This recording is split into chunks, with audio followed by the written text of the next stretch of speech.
Police in Hong Kong say they have arrested 9 people and seized explosives, days before lawmakers vote on how the city-state will choose its next leader. Pro-democracy activists say the vote will likely mark the beginning of a longer struggle.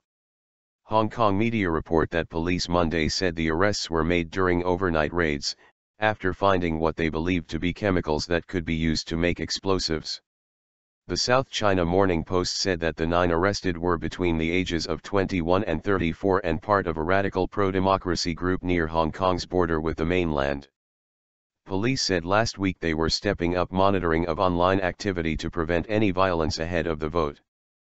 But social media posts following questioned the timing of the raids. Divisions over proposed election plan. Hong Kong is deeply divided over the proposed election plan that was the focus of last year's so-called umbrella revolution, where pro-democracy protesters shut down the city center for weeks. Hong Kong authorities, backed by Beijing, cleared the protests in late December, but the action left the territory deeply divided.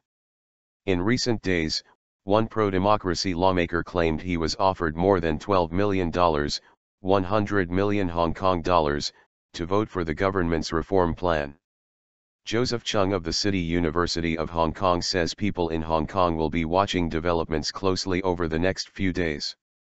There is of course a fear and suspicion on the part of the pro-democracy movement that the pro-Beijing United Front may use carrots and sticks to induce 4 or 5 of the pro-democracy legislators to change sides, he said. Thousands gathered in Hong Kong to march on Sunday ahead of this week's vote. That's far fewer people than the 100,000 who participated in last year's pro-democracy protests near government offices. But following a televised weekend debate between Democratic lawmakers and Beijing loyalists, public support for the government's electoral plan appears to have dropped. The South China Morning Post reported that 54% of people say the plan should be vetoed. Before the debate, 49% believed the package should be voted down. Government proposal. The government proposes that nominees for the city's chief executive should be chosen by a committee. Opponents want an open vote, where all candidates run for election by Hong Kong citizens. The government's plan needs 2/3 of the legislature to vote in support and right now appears shy of just 4 votes required for it to pass. Emily Lau, chair of Hong Kong's Democratic Party, says she expects the plan to be vetoed, and her fight for universal suffrage will continue.